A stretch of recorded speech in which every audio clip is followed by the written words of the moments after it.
ধারণা যদি ঠিক না হয় তাহলে কিন্তু কোনো কাজই আমরা ঠিকভাবে করতে পারবো না।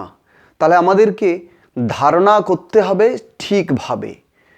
তাহলে মানুষ যদি নিজেকে ধারণা করতে না পারে বা নিজের সম্পর্কে তার যদি কোনো ধারণা না থাকে, জগৎ সম্পর্কে সে যত ধারণাই করুক বা যাই করুক সেটা তার ঠিক হবে না। কেন? কারণ প্রকৃতির সম্পর্কে যে ধারণা সেটা অত্যন্ত তুচ্ছ ধারণা। মানুষ ভোগ করছে, কি ভোগ করছে, কে ভোগ করছে এবং ভোক্তা কোথায় এবং কার দ্বারা এই ভোগ হচ্ছে, এই ধারণা কিন্তু মানুষের সঠিক হচ্ছে না। কেন? মানুষের এই ধারণাটা যদি সঠিক হয়ে থাকে তাহলে মানুষ কখনোই জগতের সবচেয়ে তুচ্ছ দিক যে ভোগ, সেই ভোগের জন্য মানুষ এত সংঘর্ষ, এত বিবাদ, এত ঝঞ্ঝাট, এত ঝামেলার মধ্যে জড়িয়ে পড়তো না। তাহলে মানুষকে প্রথম কি করতে হবে? ধারণা করতে হবে। কি ধারণা? ক্ষেত্র প্রস্তুতির ক্ষেত্রে তাকে যদি সঠিক ধারণা সে না করতে পারে তাহলে তার কোনো কাজই সে সঠিকভাবে করতে পারবে না। তাহলে ধারণা কি করতে হবে? তাহলে ত্রিসত্যের ধারণা, প্রকৃতির ধারণা কি, আত্মার ধারণা কি এবং পরমাত্মার ধারণা কি, এই ধারণাগুলো যদি সঠিক সে করতে চায় তাহলে তাকে প্রথম যে কাজটা করতে হবে সেটা হচ্ছে নিজের সম্পর্কে সঠিক ধারণা তাকে আগে করতে হবে। অর্থাৎ নিজের স্বরূপ কি, নিজের স্বভাব কি, নিজের গতি কোথায়, এই দিকটা যদি সে আগে না ভালো করে বুঝতে পারে তার পক্ষে ভোগকেও বোঝা সম্ভব নয়, নিয়ন্তাকেও বোঝা সম্ভব নয়। কারণ ভোগকে বুঝবে কে? সে নিজে। নিয়ন্তাকে বুঝবে কে? সে নিজে। তাহলে যখন নিজের দ্বারাই সমস্ত কাজ হয় তাহলে একটা মানুষ সে ভোগ করে কিভাবে? সে নিজের দ্বারা ভোগ করছে। তাহলে সে সুখ ভোগ করছে নিজে, দুঃখ ভোগ করছে নিজে।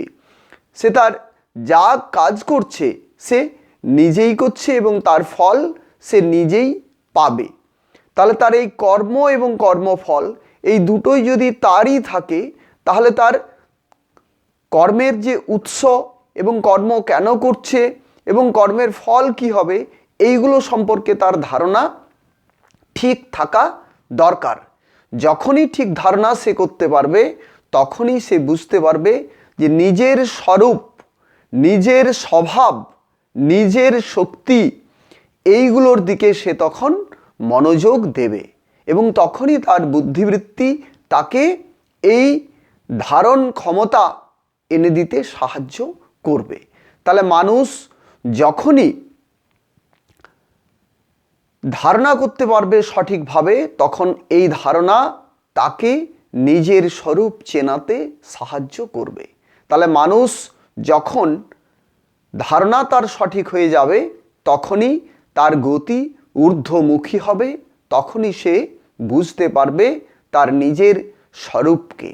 তাহলে আগে আমাদের প্রয়োজন ত্রিসত্যের ধারণাটা ঠিক করে নেওয়া, অর্থাৎ প্রকৃতি সত্য, জীব সত্য এবং ঈশ্বর সত্য।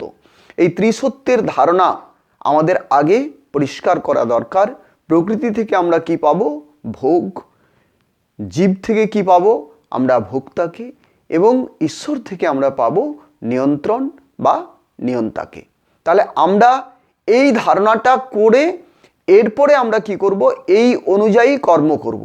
তাহলে আগে আমাদের নিজের ধারণাটা সঠিক করতে হবে, নিজের ধারণাটা সম্পূর্ণ করতে হবে এবং নিজের ধারণা স্বচ্ছ এবং প্রত্যক্ষ করতে যদি আমরা না পারি তাহলে কিন্তু আমরা বিভ্রান্ত হব, আমরা বিপর্যস্ত হব এবং আমাদের এই ভ্রম থেকে আমরা ক্ষতিগ্রস্ত হব। তাই আমাদের ধারণা আগে সঠিক করে নেওয়া দরকার। ক্ষেত্র প্রস্তুতি করতে গেলে, শরীর তৈরি করতে গেলে আমাদেরকে প্রথম যেটা করতে হবে সেটা হচ্ছে নিজের সম্পর্কে ধারণাটা পরিষ্কার পরিচ্ছন্ন করে নিতে হবে। তারপরে আমরা প্রকৃতি এবং নিয়ন্তা সম্পর্কে ধারণা করব। তখন যে বোধ আসবে, যে শক্তি আসবে, সেই শক্তির দ্বারাই আমরা ঊর্ধ্বমুখী হব, আমরা আত্মমুখী হব।